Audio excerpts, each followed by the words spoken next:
of the absolute biggest misconceptions in the weight loss industry is that you can't be in a caloric deficit and be full. That's not true. Here's how.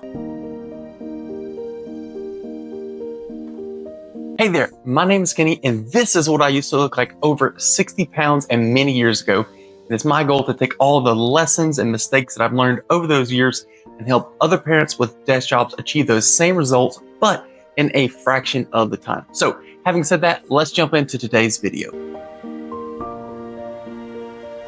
Before I started on my first calorie deficit, I believed that I couldn't be on a diet or in a calorie deficit and be full. I was used to gorging myself. I kind of got addicted to when you binge eat, just that feeling of being so full that it just hurts almost. And I know that's not healthy, but that is the camp that I fell into. So when I went from that to a diet, or when I went from that to counting calories, now all of a sudden, I didn't really get that same feeling, because what I was doing is I still ate the same foods that I was eating before.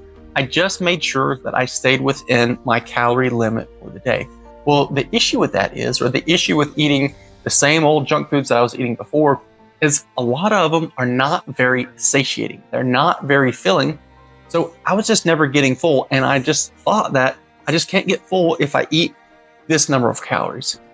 The key pivotal moment for me is when I switched from eating these foods that were really calorie dense, but not really that satiating, not really that filling, to more whole foods, more natural foods. So meats, fruits, vegetables, things of that nature. When I focused primarily on those, I was absolutely flabbergasted at the amount I could eat. Even for me, I was able to eat so much food when I shifted over to these types of food that I had trouble eating it all. I had big plates of food like this, just stacked as high as I could, and it was tough to eat some of those. And I know that's still not healthy, but this was during the transition of me going from extremely unhealthy on my journey to becoming more healthy, more health conscious. So it's an everyday process to try to get better when you're trying to lose weight. So don't get discouraged if you're not doing things perfectly right now.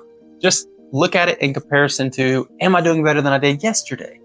Am I doing better than I did last week? Am I doing better than I did last year? You're just looking at the everyday progress and the everyday process of, hey, am I doing better than I was yesterday? If so, then I am on the right track. So when you switch your foods to more whole foods like fruits, vegetables, meats, things of that nature, and you stay within your caloric limit, you will be amazed how full you can actually get. You might even struggle, just like I did, to eat all of your food, because healthy foods are typically pretty low in calories and you can consume a lot of them. It will leave you feeling very full, and it will leave you feeling satiated for a very long time. So if you feel like you're just not getting full on your diet, then switch to these types of foods, and I think it'll make a huge difference.